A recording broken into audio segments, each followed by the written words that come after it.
moment of your time, Commander. Remember that matter on Cloister I mentioned earlier? Well, since we're here and all, thought we might take it up now. Might be hard to believe, but 20 or so odd years ago, I made a mistake. Feels like high time I righted it. Now I'm out and about again. For many years now, a former colleague of mine's been in a remote spot called Reasons Pass, on account of my decision. Selection of mathematical clues. Visit your local predictory. I try not to think about regret or remorse. I shut down her work. I was wrong. Stating that out loud is the furthest extent of my self-castigation. Her research was unconventional, surely. She was as well. I think with both, we could right things, get the order back on its intended path. Inquire away. I may even respond. Presiding Bishop Orlo, yes. Ruth Bazaar's predecessor. And better. Now there was a scientician. A true adherent to order principles. Ran an efficient operation to boot. For a while, I'd hoped all this recent brouhaha, the schism, invasion, the rifts, was part of some long-foreseen predictive plan on her part. Something oblique only at the moment. The more time passes, the less I'm inclined to give the benefit of the doubt. Maybe I'm missing a few key variables. Or maybe she's a bit mathematically challenged. Are you asking me to reveal details of high-level covert operations? For the former head of the Order? To you, an agent for another party? I doubt you're willing to offer me a thorough accounting of your past assignments. And I bet the Earth Directorate had you on all sorts of clandestine initiatives. I'm not saying never, but we only just met, dear. Trust takes time, because all the good mathematical terms were already taken by my predecessors? Because nothing gets past me, someone once thought, perhaps. I'm sure I don't know, dear. Whoever came up with that particular sobriquet is surely long since dead and buried. Hopefully by my hand. I try to kill only when necessary. Granted, our missions mean that occurs fairly often. I assume that's in line with your thinking, too. Yes? Eating its berries died from the most potent of discharges this documentarian has ever witnessed. In a rare... Yes, this verbal resolution thing is, well, quite novel. I'm amazed how often it actually works. Keep expecting half these hull heads to argue themselves into an early grave. May all our travails add to the equation. Testing by Auntie's Choice's unlettered scientists showed that the berries were not poisonous at all.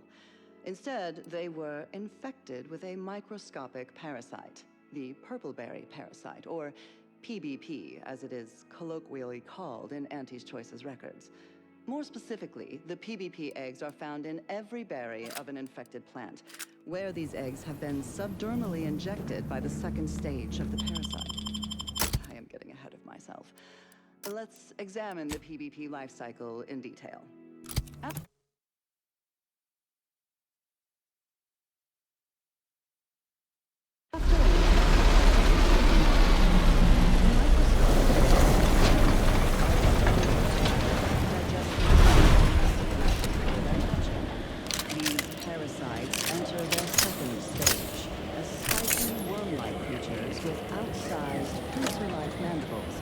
Which then proceed to feed on the host directly, ingesting tissue and blood along the entire intestinal tract. These worms are eventually expelled when they reach a size of approximately 2 centimeters in length, and they then seek out nearby purpleberry plants to lay their eggs in the ripening purpleberries. And I should add that the plants are well fertilized in this entire process. Also, as the expelled contents contain undigested purpleberry seeds, the distribution of the plants is increased, helping infected purpleberry plants to spread farther and grow better than uninfected ones. Perhaps unsurprisingly, careless Auntie's Choice scientists mislabeled this case of obvious symbiosis, given how both the purpleberry plant and its parasite are benefited by the relationship, as a parasitical relationship. Given that initial classification error, it's a wonder the Auntie's Choice scientists managed to ascertain any subsequent safeguards at all. After some additional casualties, plodding Auntie's Choice field researchers discovered that co-native planetary fauna was well adapted to the parasite and hardly affected by it to any large extent. But human colonists were not so fortunate. The PvP worms disrupted the human internal biome to such a degree that the eventual correspondingly large immune response leads to violently explosive diarrhea, resulting in the expelling of the worms, the berries, and most What could possibly be keeping the repair personnel so long? casualty rates were close to 100%, even when reluctantly given medical Oh, greetings. By any chance, did you happen to encounter the repair personnel I dispatched to Resistor Bank 2789B12? Our new JTY-1030 resistor banks are built with enough durability to suffer through a tremendous amount of misuse. But the brutish handling by the Protectorate is too much for it. The misuse is causing moisture uptake, which causes the resistors to give off more heat. In the snow, that means more moisture, which means even more heat. I'm sure you can observe that the problem is cyclical in nature. I don't suppose you'd be willing to aid me in fixing this? Oh, this is most appreciated. Unfortunately, the previous repair personnel took the only repair kit I had on hand. I'll mark the coordinates of the resistor bank on your map, but locating the repair personnel will be up to you. If you find him, you find the kit.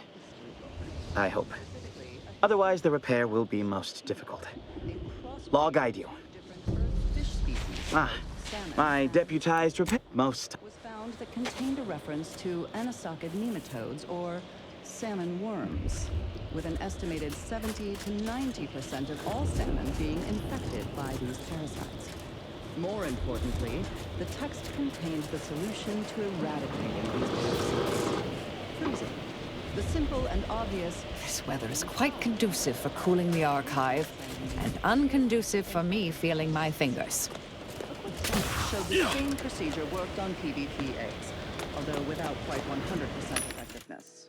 The remaining parasite eggs were not removed, a method that was judged too wasteful and expensive, since they increased the protein content of the berries without affecting their texture or flavor in any discernible way. The microscopic egg remains were simply too small to be seen or felt by the unaided eyes and tongues of their consumers. So Auntie's Choice administrators were satisfied with this inept solution. Purple berries are now a common... These temporary indignities of the body are nothing contrasted to the Order's future. Keep those eyes open, soldiers! Corneal frostbite be damned! Hold. We're presently observing a ceasefire with Auntie's Choice, but its duration may be subject to sudden reversal. Would hate for you to get caught in any crossfire. See that giant glowing structure in the distance there? That's the Archive's main entry point. However, I'd caution you to give it a wide berth. The Archive's under Protectorate control, and they mean to keep it. You'll not gain access without serious military support. For every problem, a solution. That's the Order way. Though if we were capable of retaking the Archive, I assume we would have done it by now. Never hurts to ask, though. Ultimately, it's the leadership's call. I find it best to keep my eyes on my own paper. Gathering data on the enemy's movements and behavior. Blizzards raise the degree of difficulty, but that's our problem, not yours. Cloister has been a difficult front, and losing the Archive, first to the invaders and now to the Protectorate, has made it even more painful. Never mind the rifts. If you're looking for a way to help us out, I recommend heading to Laplace's garden. Follow this path and you can't miss it. There were rifts since before the invasion, of course, but those were relatively stable. We've had no end to the headaches caused by the ones that have spawned since. Lost Newton to a bunch of rift worshippers after a rift appeared on the bridge to the Archive. They're obsessed. Keep hoping they'll save us some trouble and throw themselves in. Traitorous scum or not, the Glorious Dawn aren't known for making things easy. Thankfully, the presiding bishop and the Laureate Council have the rift problem well in hand. So they say. I'll need to test the proof before accepting the solution, you know? Only the finest place on this ice ball. Words aren't sufficient to capture its many quality attributes. Best you observe it yourself. Avalanche collapsed part of the tunnel to the garden, so The safest path is along the cliffside here. Mind your step. Before we head to the archive, perhaps we should entreat the Order or Auntie's choice for aid against the Protectorate defenses. Sound to be rather formidable. Water this year.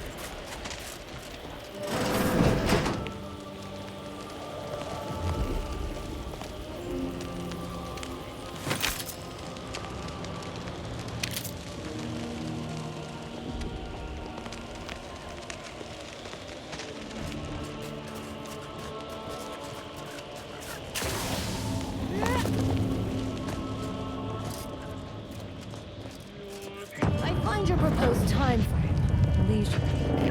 Unaccountably so. But going any faster grossly increases the threat of collapse.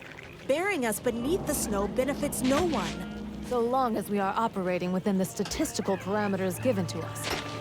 I see absolutely no reason to delay. Pick up the pace. You know, you strike me as someone with a very Happy to small chat for body of 0.07 seconds. Oh, time's up. Bye. Have you at least determined the cause of the avalanche?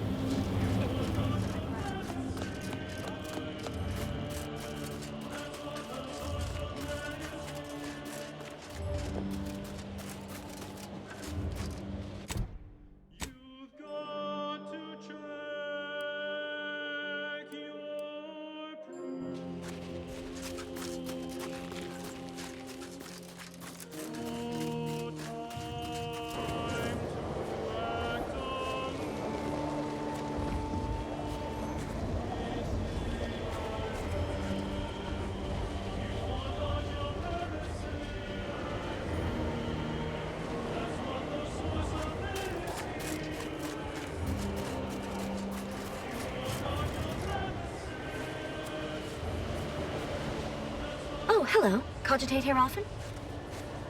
Please keep your behavior within acceptable parameters.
Please don't distract me from my more pressing distractions.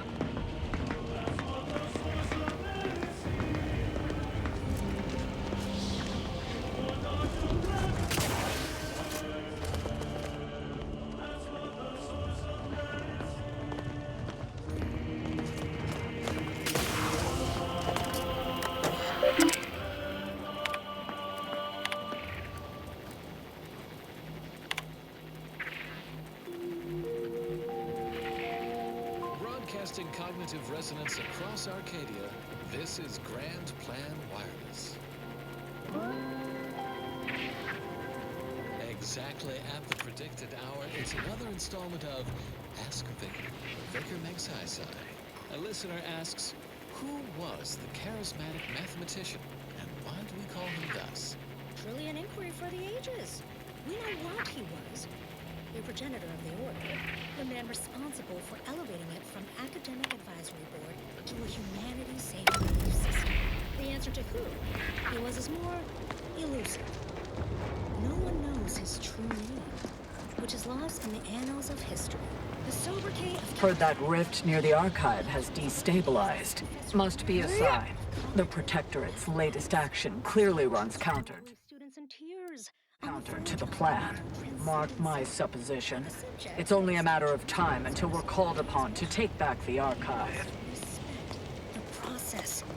If anyone wishes wishes to know what the charismatic mathematician actually taught, simply ask, and I will answer in a later installment of Ask a Vicar. What happens next may Halt. surprise you, but The Oracle Laureate sent ahead to expect someone matching your description. However, he said nothing about admitting questionable allies. Cultist. Agitators are not permitted inside Laplace's garden. Your companion will have to wait outside. How'd you like to find your insides waiting outside? I find that an improbable outcome were we to engage in violent conflict. Laureate Beckett did impress the importance of not delaying you. Very well, head on in. But behave yourselves. The garden is something of a fragile ecosystem.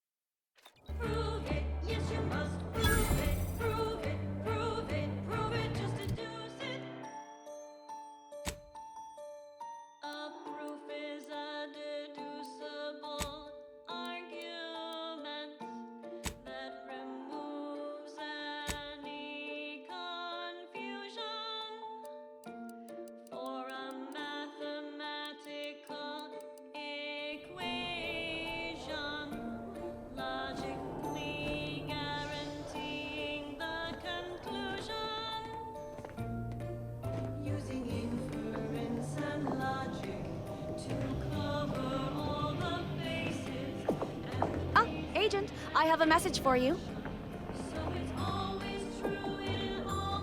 Oh,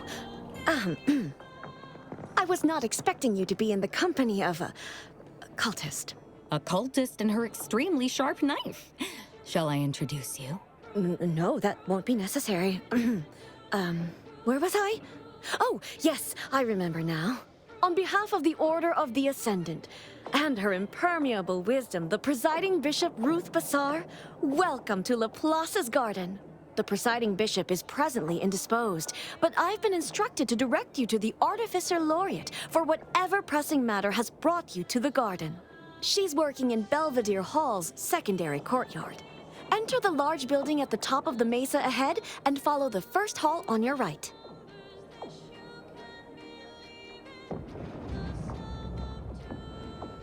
The Artificer Laureate is head of the Department of Applied Scientism, overseeing the exemplars, or craftsmen, of our order. Weapons and technology all fall under her purview.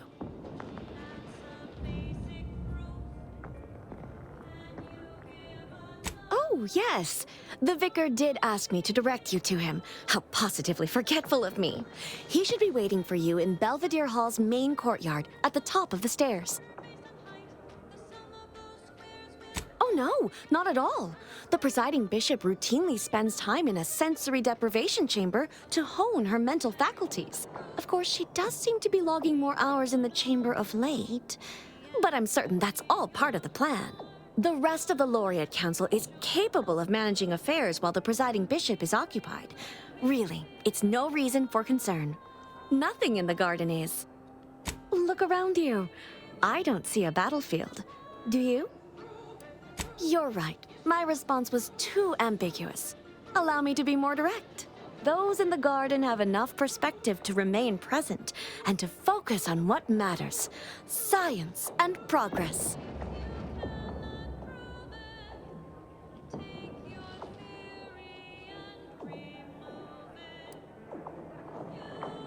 And you for recognizing such quality of vision. But now, I fear I have kept you long past an ideal duration. May all your problems precede solutions. Applied scientism. Enjoy your time in the garden. In the Department of Research and Inquiry. avid followers You have a very non-scholarly look about you. of which song follows. Interested in receiving our weekly selection of mathematical clues? Visit your local predictory. Yeah! Generating primes, techniques, and uses. Good day. This place smells like science. Or maybe that's math. Please continue to enjoy the background music, which I have selected today based on its arithmetic-based harmonic progressions. My name is Edmund Vandersmythe, and I am the Senior Tenured Laureate of the Tertiary Adjunct School of Numismatics for the Order of the Ascendant. Today's lecture will focus on the generation of prime numbers, techniques, and uses thereof. I know. Prime numbers? Why so simplistic? Well, consider this a basic refresher course. I'm cutting you off there, Charles. That's your third conviction today. People will start to worry. I will start by explaining what a prime number is, despite the fact that... Welcome to the CAF integration point. Will it be caffeine or convictions today? Convictions are statements which promote personal and professional confidence and well-being, leading to 22.9% more scientific breakthroughs in a given quarter. Interested?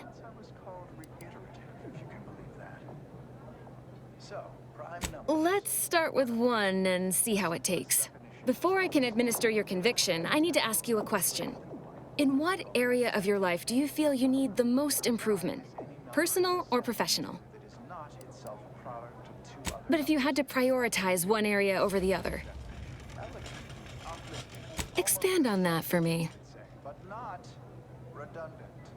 You are a single gear in the grand workings of the universe, and should not expect to control all of its mechanisms or outcomes. Good.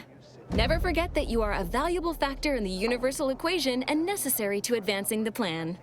Now then, a brief conversation is customary following the initial service. I haven't seen you around before. New project appointment? Must be an adjustment, all things considered. Come now, don't tell me you haven't noticed our particular strain of hospitality here in the garden. I can only imagine how odd such an abundance of tranquility and friendliness must seem when contrasted with, well, anywhere else in Arcadia, especially in the middle of a war, and so near active fighting. Almost unfeasible, wouldn't you say? You know, you do a passable impression of a scientician. Did you grow up near one of our settlements? Have a few years of order training? I'm quite sure I don't know what you mean. Oh, I understand you may technically count as a member, but there's a perfunctory element to your articulation. You don't believe in the plan, and you're clearly up to something. She sized you up almost immediately, Commander. Been softly probing you for information. I clocked her the first moment she opened her mouth. Excellent question. I've been wondering the same thing. Well, do I have to shoot up the place? Or will you come clean immediately? Who do you work for, little mole? By the architect, keep your voice down, please. Even if what you say is true, this isn't a conversation best had amidst present company. Let's talk somewhere more private. Behind the CAF integration point, perhaps?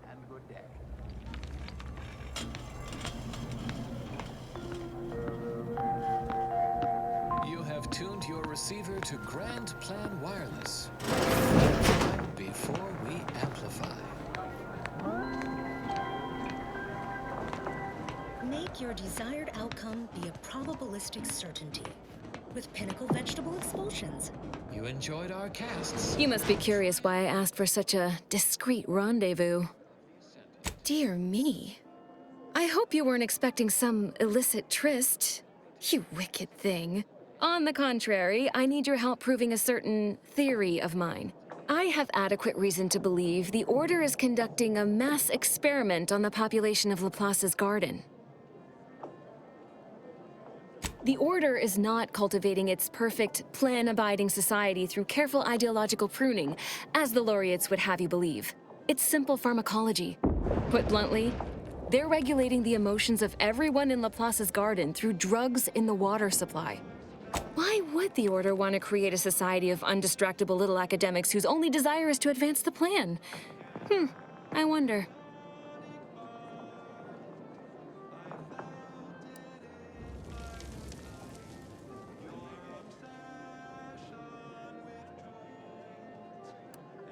I'm limiting my water intake and using other pharmaceuticals to combat the effects. It's not a perfect system, but it works adequately enough. It'd be a lot more difficult to conduct my survey of the garden from outside the garden.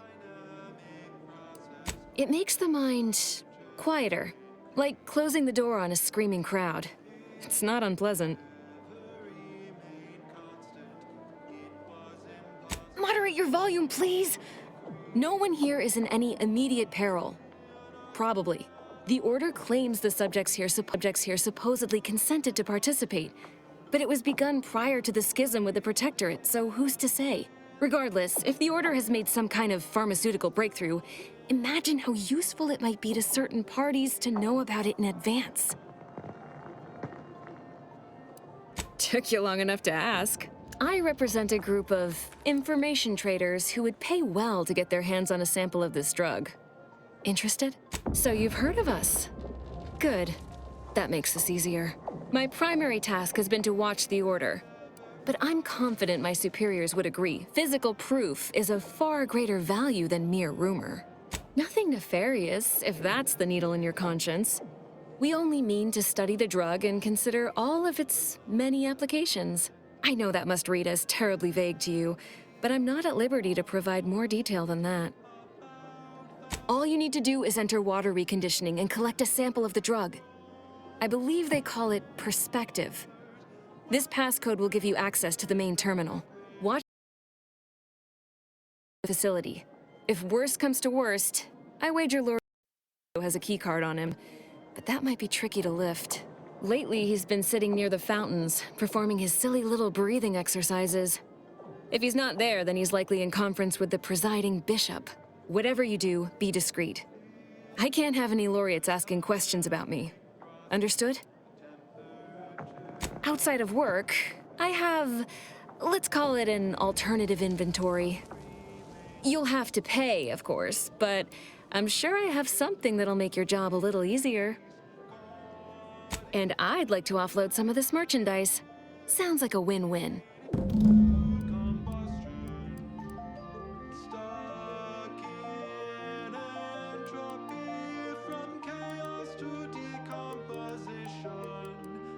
This fatal attraction. This fatal attraction.